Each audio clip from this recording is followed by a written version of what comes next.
నారాయణ ఆది నారాయణ. ఓం నారాయణ ఆది నారాయణ ఛానల్ను ఆదరిస్తున్న గురు బంధువులకు స్వాగతం, సుస్వాగతం. ఓం నారాయణ ఆది నారాయణ. ఓం శ్రీ భగవాన్ వెంకయ్య స్వామి నమః. ఆశ్రిత జనరక్షకుడు, దీనజన బాంధవుడు శ్రీ భగవాన్ వెంకయ్య స్వామి వారి పాద పద్మములకు నా ప్రణామములు. సమస్త సగుణ రూప నిర్గుణ రూప గురుదేవుల పాద పద్మములకు నా నమస్సుమాంజలి. ఈనాటి దివ్యానుభవం శీర్షికలో శ్రీ భగవాన్ వెంకయ్య స్వామి వారి ఆశ్రితుడు నూతేటి రంగనాయకులు గారి అనుభవం స్మరించుకుందాం. వారి అనుభవం స్వామి భక్తుల ఇంట సత్సంగం శ్రీ అల్లు భాస్కర్ రెడ్డి గారు నిర్వహిస్తున్న స్వామి భక్తుల ఇంట సత్సంగంలో వీరు వివరించిన లీలలివి. ఆ లీలలు ఇప్పుడు స్మరించుకుందాం. ఈ భక్తుని పేరు నూతేటి రంగనాయకులు గారు. వీరి స్వగ్రామం నాగుల వెల్లటూరు.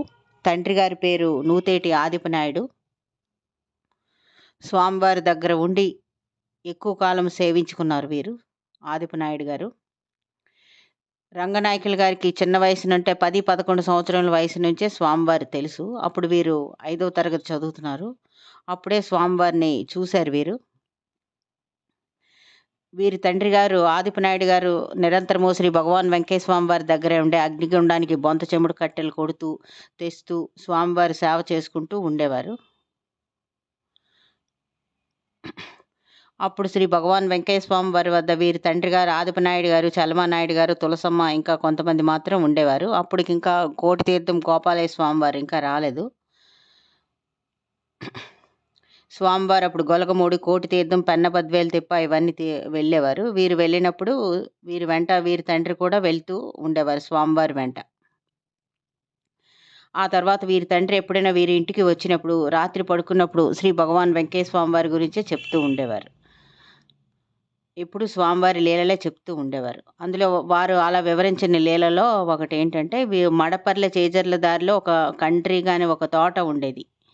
అక్కడ ఆ తోటలో పెద్ద మడపర్ల చేజర్ల దారిలో కంట్రీగానే ఒక తోట ఉండేది. ఆ తోటలో ఒక పెద్ద బావి ఉంది. అది చాలా పురాతనమైంది, పాడుపడిన బావి.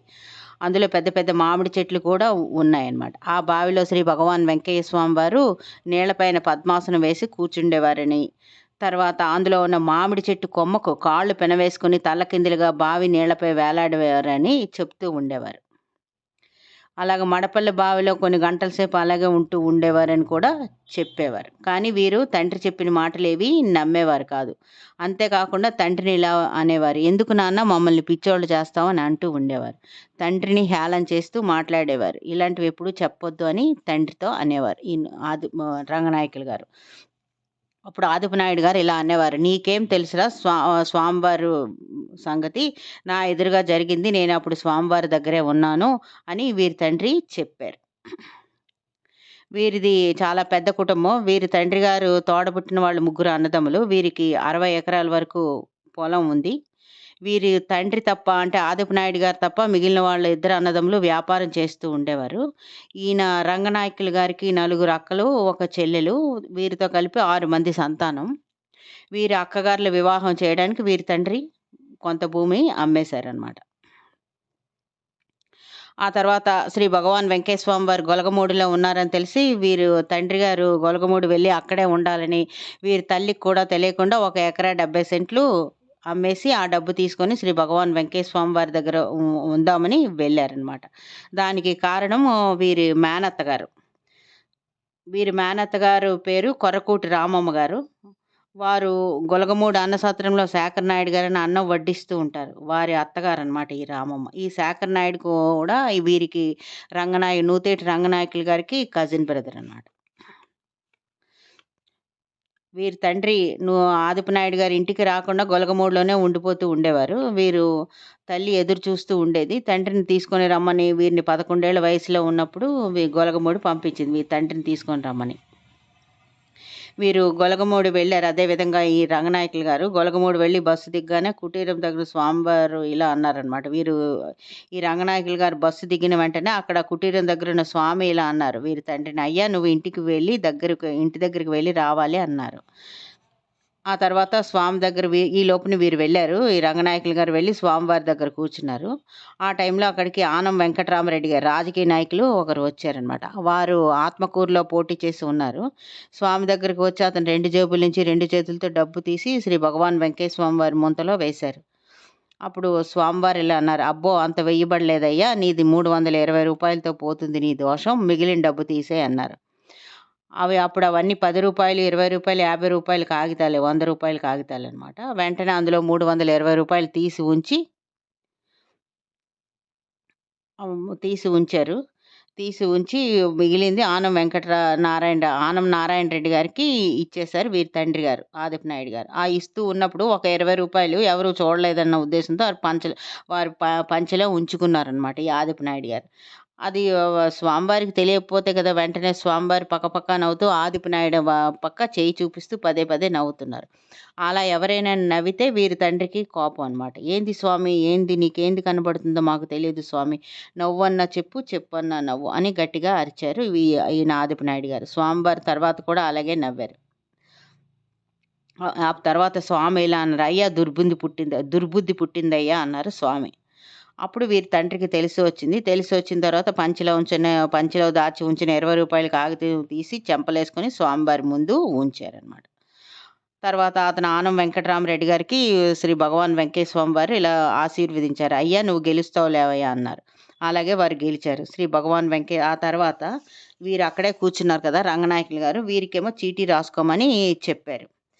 వీరి తండ్రి రాయబోయారు. అంటే వద్దయ్యా ఆయనే రాసుకుంటాడు. అప్పుడు వీరు 5వ తరగతి చదువుతున్నారనమాట. వీరు పెన్సిలు, కాగితం తీసుకొని రాద్దామని తీసుకున్నారు. కాగితం తీసుకొని పెన్సిలును చెప్తూ ఉంటే రాసుకుంటున్నారు. ఆ స్వామివారు చెప్పింది ఏంటంటే 100 కోట్ల మణుముల సృష్టి, 300 కోట్ల పడిగలు, ఇన్ని కోట్లు పెండేలు, వాసాలు ఇవన్నీ చెప్తూ ఉంటే ఈ 11 సంవత్సరాల కుర్రాడికి ఇవేమీ అర్థమవు కదా! ఇతనేంది పిచ్చోడు ఇట్లా చెబుతున్నాడని అనుకున్నారు. ఇవన్నీ తెలియక మనసులో చెడ్డగా తిట్టుకున్నారు కూడా. కానీ తండ్రి దగ్గర భయం కదా! తండ్రి దగ్గర భయంతో రాసుకుంటున్నారు స్వామివారు చెప్పింది. అలా రాసిన చీటీ వారి దగ్గర ఇప్పటికీ ఉంది. ఆ రాసిన చీటీలో గుండం నుంచి కొంచెం విభూది తీసి ఆ చీటీలో వేసి పొట్లం మాదిరి కట్టి వీరి చేతికి ఇచ్చారు స్వామివారు. ఆ తర్వాత వీరి చెల్లెలి చదువు గురించి వీరి తండ్రి అడిగారు. అప్పుడు స్వామివారు ఇలా చెప్పారు, అబ్బో! ఆమెకేమయ్యా బాగా చదువుతుంది. గవర్నమెంట్ సొమ్ము తింటుందయ్యా" అన్నారు. అదేవిధంగా వీరి చెల్లి సులోచన టీచర్ ఉద్యోగం వచ్చింది ఆమెకు. తెలుగు గంగా డ్యామ్ హై స్కూల్‌లో ఆమె పనిచేస్తుంది. ఆమె నెల్లూరులో ఉంది. తర్వాత వీరి చదువు గురించి, రంగనాయకులు గారి చదువు గురించి అడిగారు. అంటే అప్పుడు స్వామి చెప్పారు, వ్యాపారం మంచిదని చెప్పారు. అట్లాగే వీరు 10 వరకు చదివారు. తర్వాత చదువు మానేశారు.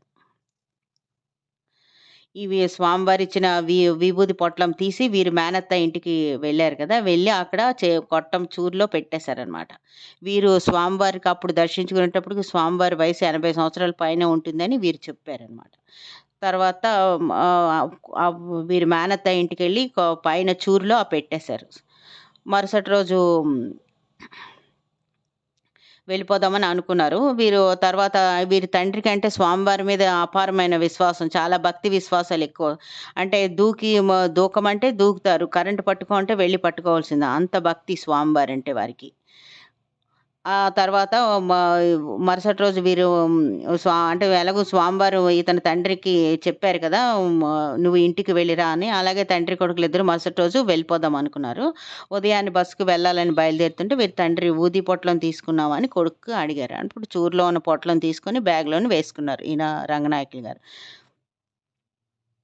ఆ తర్వాత స్వామి అంతకుముందు దర్శనప్పుడు చెప్పారు, "అయ్యా ఆదిపునాయుడా నువ్వు పోతా నెల్లూరు రంగనాయక స్వామి దేవాలయంకి వెళ్ళి దర్శించుకొని వెళ్ళు" అని చెప్పారు. వీరు అదే విధంగా వెళ్ళి పెన్నా నదిలో స్నానం చేసి స్వామివారు చెప్పారు కదా! రంగనాయక స్వామి దేవాలయంకి వెళ్ళి దర్శించుకొని వెళ్ళమన్నారని. పెన్నా నదిలో స్నానం చేశారు. దర్శనం చేసుకుందామని బొట్టు పెట్టుకోవాలని అనుకున్నారు. అప్పుడు వీరి తండ్రి అడిగారు, "ఏది ఆ ఊది పొట్లం ఇవ్వు" అని అడిగారు. అప్పుడు ఈ పొట్లం తీసి చూస్తే అందులో ఊది లేదు. అందులో ఒక మామిడి పండుందనమాట. అది వెంటనే వీళ్ళకి ఆశ్చర్యపోయారు. ఇంటికి తీసుకెళ్ళి ఆ పండుని అంటే అందులో వారు స్వామివారు కట్టిన పొట్లంలో విభూది లేదు. ఒక మామిడి పండుంది. దాన్ని వీరు ఆశ్చర్యపోయారు. ఇంటికి తీసుకెళ్ళి ఆ పండుని అందరూ తిన్నారు. ఆ సంఘటన తర్వాత వీరికి స్వామివారి మీద భక్తి విశ్వాసాలు బాగా పెరిగాయి. ఆ రోజు నుంచి ఈ రోజు వరకు నిద్ర లేచిన స్వామే, పడుకున్న స్వామే అన్నట్టుగా వీరు ఈ రంగనాయకులు గారు ఉంటారు. ఆ తర్వాత వీరికి 82లో సెప్టెంబర్‌లో వివాహం జరిగింది. అదే సంవత్సరం స్వామివారు సమాధి చెందారు కదా! స్వామివారు స భౌతిక శరీరాన్ని 3 రోజులు ఉంచారు. సమాధి చేసినప్పుడు కూడా వీరి స్వహస్తాలతో ఆ సమాధిలో ఉప్పది పోశారు. శ్రీ భగవాన్ వెంకటేశ్వర స్వామివారి సమాధి మందిరంలో ఈ విధంగా వారికి సేవ చేసే భాగ్యం కలిగింది. తర్వాత వీరి తండ్రి చెప్పిన లీల ఒకటి.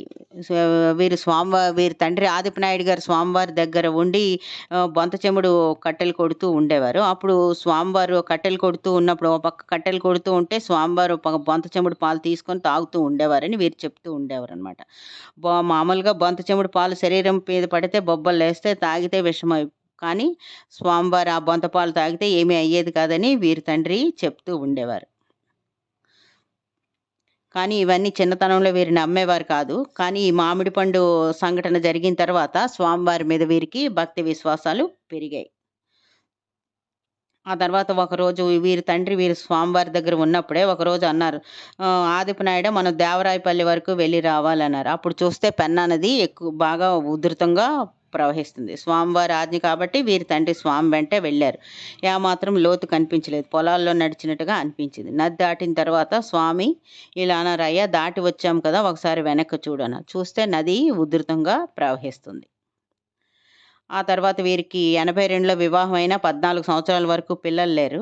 96లో స్వామివారి దగ్గరికి వెళ్లి శ్రీ భగవాన్ వెంకటేశ్వర స్వామివారిని సంతానం ఇవ్వమని పేరు పెట్టుకుంటామని మొక్కుకున్నారనమాట. 96లో వీరికి కొడుకు పుట్టాడు. కొడుకుకి వెంకట సాయి అని పేరు పెట్టుకున్నారు. ఓం నారాయణ. ఆది నారాయణ.